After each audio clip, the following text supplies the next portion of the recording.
શ્રીજી અને અક્ષયના ધોરણ 12ના વિદ્યાર્થી મિત્રો નમસ્કાર. આપણે પ્રકરણ 9 ચલાવીએ છીએ, સવર્ગ સંયોજન. તો છેલ્લા 2-3 મુદ્દાની આપણે આ લેક્ચરમાં ચર્ચા કરીશું. એ પછીના મુદ્દા જે બુકમાં છે એ કેન્સલ થઈ ગયા છે 30% કોર્સમાં.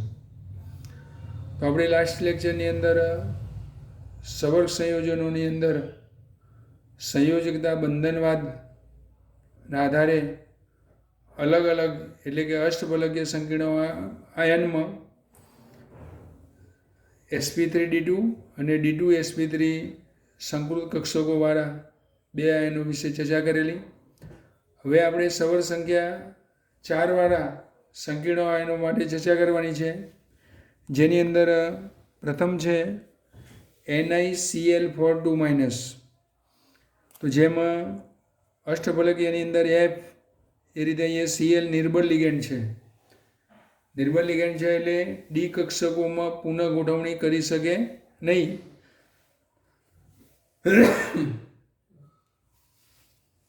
તો એના આધારે આપણે એની અંદર સંકલન વિશે ચર્ચા કરીશું. ડી કક્ષકોનો ઉપયોગ ના કરે, સવર્ગ સંખ્યા 4 છે તો આની અંદર sp3d2 પ્રકારનું સંકલન થશે. તો આપણે જે આગળ ચર્ચા કરી હતી એ પ્રમાણે પહેલાં તો સંકીર્ણ આયન લખવાનું હોય.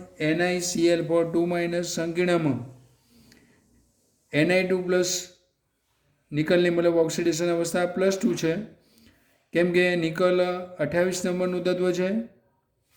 તેમાંથી 2 ઇલેક્ટ્રોન ફોરેસ્ટના અને 2 કયા નીકળી જાય, ડી કક્ષકના નીકળી જાય. એટલે કે એની ઇલેક્ટ્રોન રચના થશે 2+ છે એટલે 2 ઇલેક્ટ્રોન નીકળી જાય, એટલે 3D કક્ષકના 8 ઇલેક્ટ્રોન એમને એમ રહેશે. એટલે કે Ni2+ ની ઇલેક્ટ્રોન રચના 3D8 નીચે પ્રમાણે છે, જે આગળ લખતા હતા એ પ્રમાણે. Ni2+ આયનની કક્ષકો તો 3 યુગ્મિત ઇલેક્ટ્રોન, 2 યુગ્મિત ઇલેક્ટ્રોન 5 ડી કક્ષકોની અંદર. ત્યારે 4s અને 4p ખાલી હશે. હવે Ni2+ ની અંદર લિગેન્ડના આધારે આપણે ચર્ચા કરી sp3 સંકલન થાય. તો sp3 સંકૃત કક્ષકો બનાવી હોય તો ડી કક્ષકના 8 ઇલેક્ટ્રોન એમ જ રહેશે, અને 1 4s અને 3 4p કક્ષકોનું સંમિશ્રણ થઈ સમાન શક્તિવાળી 4 sp3 સંકૃત કક્ષકો બનશે. હવે સંકીર્ણ આયનની અંદર ચર્ચા કરવાની કે ડી કક્ષકના 8 ઇલેક્ટ્રોન એમને એમ, પરંતુ ખાલી જે સમાન શક્તિવાળી કક્ષકો sp3 થઈ તેની અંદર 1 Cl લિગેન્ડ 1 ઇલેક્ટ્રોન એવા 4 Cl લિગેન્ડના 4 ઇલેક્ટ્રોન યુગ્મ એની અંદર ગોઠવાય. એટલે કે 4 Clમાંથી 4 ઇલેક્ટ્રોન યુગ્મ ગોઠવાય.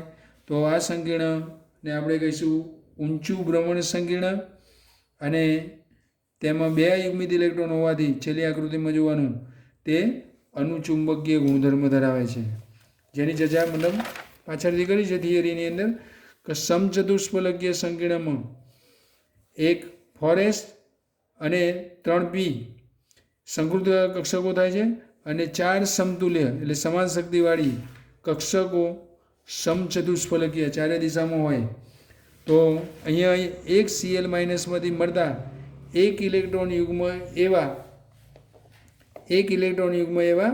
4 Cl- આયનમાંથી મળતા 4 ઇલેક્ટ્રોન યુગ્મો 4 Cl- સંકૃત કક્ષકોમાં ભરાય છે. 4 Cl- આયનના જે ધાતુ આયનના સંકૃત કક્ષકોમાં ભરાય છે. આમ સંકીર્ણ સમચતુષ્ફલકીય રચના ધરાવે છે. 2 યુગ્મિત ઇલેક્ટ્રોન હોવાથી તે અનુચુંબકીય છે.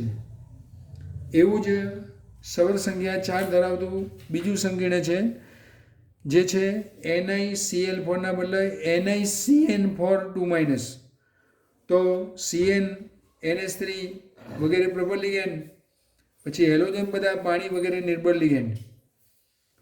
તો પ્રબળ લિગેન્ડ હોય તો ડી કક્ષકોની અંદર પુનઃ ગોઠવણી કરી શકે. તો Cn આપણો પ્રબળ લિગેન્ડ છે, તો ડી કક્ષકોની અંદર પુનઃ ગોઠવણી કરીને એની અંદર સંગ્રહણ થશે dsp2. 4 જ કક્ષક જોઈએ એટલે એક જ ડી કક્ષકનો ઉપયોગ કરીશું આપણે. તો આગળના સંકીર્ણ પ્રમાણે NiCN4 સંકીર્ણમાં Ni2+ ઓક્સિડેશન અવસ્થા ધરાવે છે, અને એની ઇલેક્ટ્રોન રચના પણ આગળ પ્રમાણે 3D8 થશે. તો Ni2+ આયનની 3D કક્ષકની અંદર 8 ઇલેક્ટ્રોન, એક 4s અને 4p ખાલી. હવે એની અંદર સંકરણ બતાવવાનું. કયું સંકરણ થાય? પ્રબળ લિગેન્ડના હિસાબે DsP2 સંકરણ થાય. તો આ 8 ઇલેક્ટ્રોનની અંદર 2 અયુગ્મિત ઇલેક્ટ્રોન છે. એક અયુગ્મિત ઇલેક્ટ્રોન બીજી અયુગ્મિત ઇલેક્ટ્રોનવાળી ડી કક્ષકમાં આવે એટલે 4 ઇલેક્ટ્રોન યુગ્મ થશે. એક ડી કક્ષક, એક 4s અને 2 4p. એક 4p ખાલી રહેશે. તો એ ટોટલી એક 3D, એક 4s 2 અને 2 4p એ કક્ષકોનું સંમિશ્રણ થઈ સમાન શક્તિવાળી DsP2 સંકૃત કક્ષકો બનશે, જેની અંદર એક લિગેન્ડમાં, એક CN લિગેન્ડમાં એક ઇલેક્ટ્રોન યુગ્મ હોવા 6 CN લિગેન્ડ જે છે, 4 લિગેન્ડ. તો 4 CN માઇનસ સમૂહમાંથી 4 ઇલેક્ટ્રોન યુગ્મ એની અંદર ગોઠવાય. તો સંકરણ થશે DsP2. બધા જ ઇલેક્ટ્રોન યુગ્મિત હોવાથી તે સંકીર્ણને આપણે કહીશું પ્રતિચુંબકીય. થિયરીની વાત કરી છે છેલ્લા પેરેગ્રાફમાં કે પ્રત્યેક સંકૃત કક્ષક એક સાયનાઇડ આયનમાંથી એક ઇલેક્ટ્રોન યુગ્મનો સ્વીકાર કરે છે. તેથી 4 સંકૃત કક્ષકો 4 ઇલેક્ટ્રોન યુગ્મ 4 સંકૃત કક્ષકોમાં 4 ઇલેક્ટ્રોન યુગ્મ ગોઠવાય. આમ અહીં બધા જ ઇલેક્ટ્રોન આપણે ચર્ચા કરીએ એ પ્રમાણે યુગ્મિત હોવાથી પ્રતિચુંબકીય છે. અને DsP2 અંદરની ડી કક્ષકોનો યુઝ કર્યો એટલે આંતરિક ડી કક્ષકોનો સમાવેશ થવાથી તેનું નીચું ભ્રમણ સંકીર્ણ કહેવાય. આને આપણે કહીશું ઊંચું ભ્રમણ સંકીર્ણ. ડી કક્ષકોનો ઉપયોગ કર્યો નથી એટલે ઊંચું ભ્રમણ. હવે છેલ્લે આપણે જોઈએ છે સવર્ગ સંયોજનોના ચુંબકીય ગુણધર્મો. ચુંબકીય ગુણધર્મોની અંદર જે પણ સંકીર્ણમાં આપણે આગળ ચર્ચા કરીએ એ પ્રમાણે અયુગ્મિત ઇલેક્ટ્રોન હોય તો એ અનુચુંબકીય ગુણધર્મ ધરાવે. બધા જ ઇલેક્ટ્રોન યુગ્મિત હોય તો પ્રતિચુંબકીય ગુણધર્મ ધરાવે. અનુચુંબકીય ગુણધર્મના કારણે એમાં અયુગ્મિત ઇલેક્ટ્રોનની સંખ્યાના આધારે એની અંદર ચુંબકીય ધ્રુવીયતા જોવા મળે. એની વગેરે આપણે ચર્ચા કરીશું. તો પ્રથમ સંક્રાંતિ શ્રેણીના સ્કેન્ડિયમથી ક્યાં સુધી? ઝીંક સુધી એ ધાતુઓ સવર્ગ સંયોજનોની ચુંબકીય માહિતી આપણે સમજાવીએ કે ડી કક્ષકોમાં વધુમાં વધુ કેટલા ઇલેક્ટ્રોન હોય? 3. 1, 2 અને 3. તો ડી કક્ષકોમાં 3 ઇલેક્ટ્રોન સીધીના ધાતુ આયનો જેવા કે ટિટેનિયમ, સ્કેન્ડિયમમાં ના આવે પરંતુ ટિટેનિયમ 3+ લઈએ તો 4sના 2 ઇલેક્ટ્રોન નીકળી જાય અને 3d2 1 ઇલેક્ટ્રોન નીકળી જાય એટલે ટિટેનિયમ 3+ D1, વેનેડિયમ 3+ ક્રમશઃ એટલે D2 અને ક્રોમિયમ 3+ D3. જેમાં અષ્ટફલકીય આકાર મેળવવા સંકરણ કરવા માટે 4s અને 4p કક્ષકો સહિત 2 ખાલી ડી કક્ષકો પ્રાપ્ય છે. પહેલેથી જ 3 ઇલેક્ટ્રોન તમે અહીં ગોઠવો ડી કક્ષકોની અંદર તો બી 2 ડી કક્ષકો ખાલી હોય. કેટલા ઇલેક્ટ્રોન હોય? 3 સુધીના ઇલેક્ટ્રોન હોય તો આ મુક્ત આયનો અને તેમની સવર્ગ સ્પીસીસની ચુંબકીય વર્તણૂક સરખી છે. તો બધાની અંદર 1 હોય, 2 હોય, 3 અયુગ્મિત ઇલેક્ટ્રોન તો અનુચુંબકીય એટલે ચુંબકીય વર્તણૂક સરખી છે. હવે આપણે 3 કરતાં વધારે વિશે ચર્ચા કરીશું કે જ્યારે 3 કરતાં વધારે ડી ઇલેક્ટ્રોન હાજર હોય ત્યારે અષ્ટફલકીય સંકરણ માટે ડી કક્ષકોનું જરૂરી યુગ્મ સીધું મળી રહેતું નથી.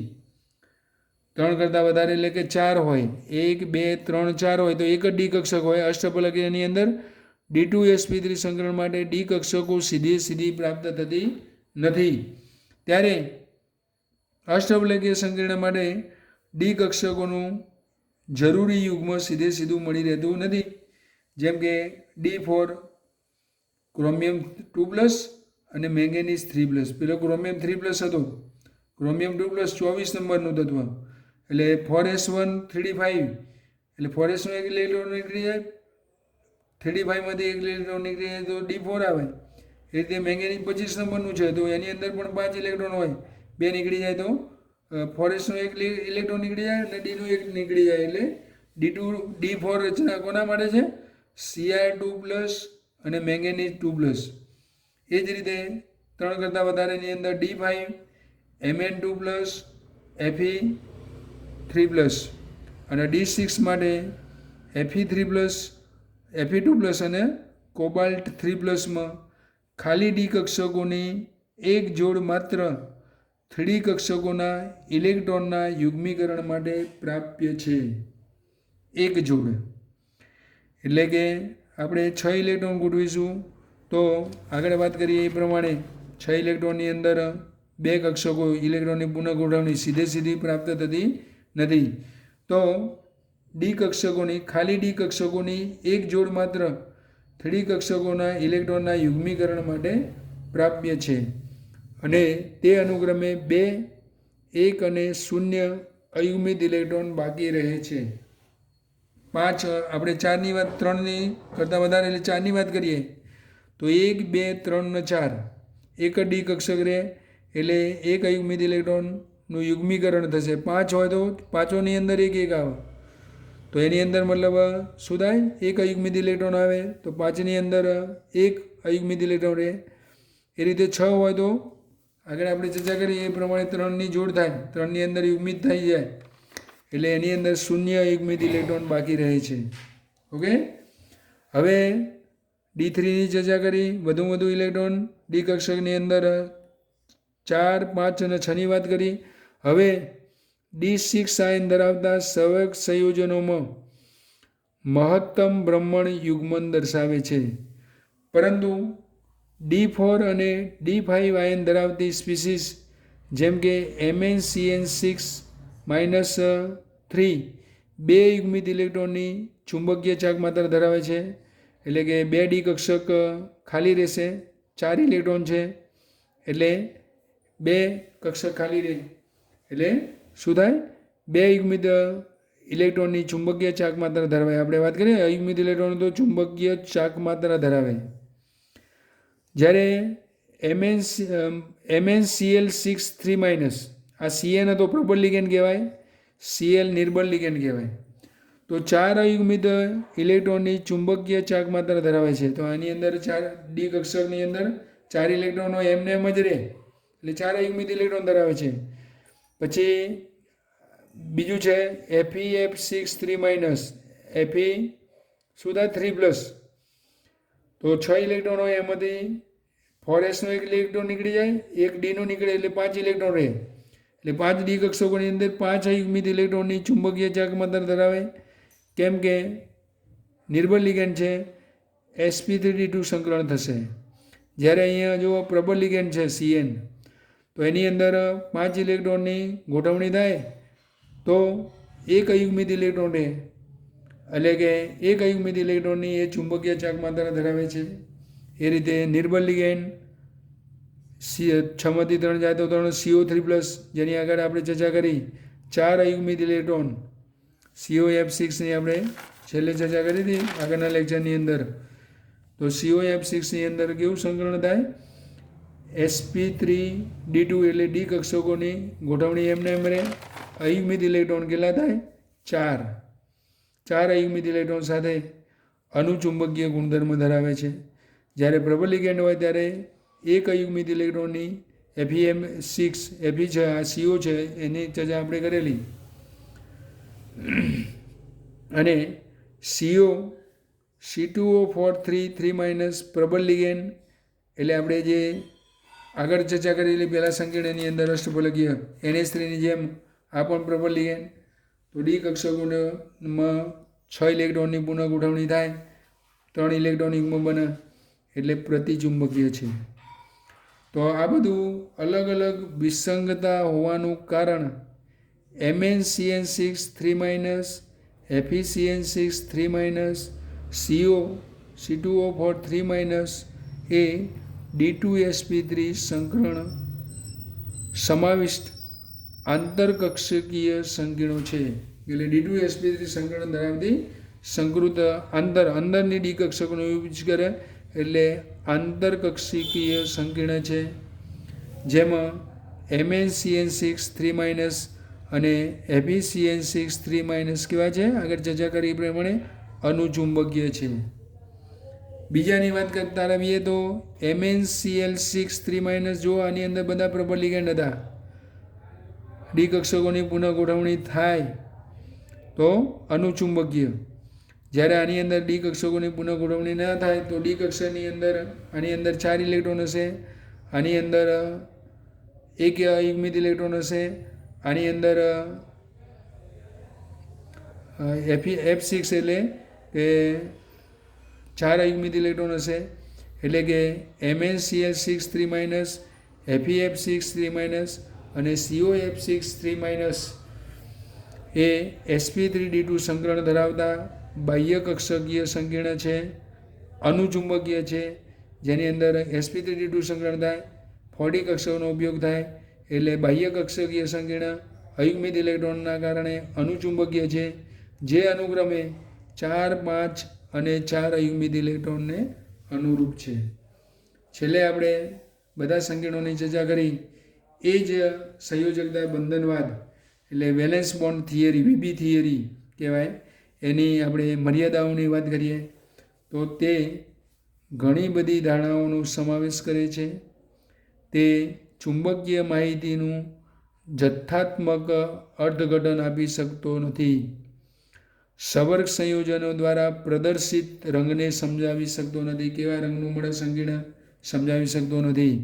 સવર્ગ સંયોજનોની ઉષ્માગતિકીય અથવા તો ગતિકીય સ્થાયીતા વિશે જથ્થાત્મક અર્થઘટન આપી શકતો નથી.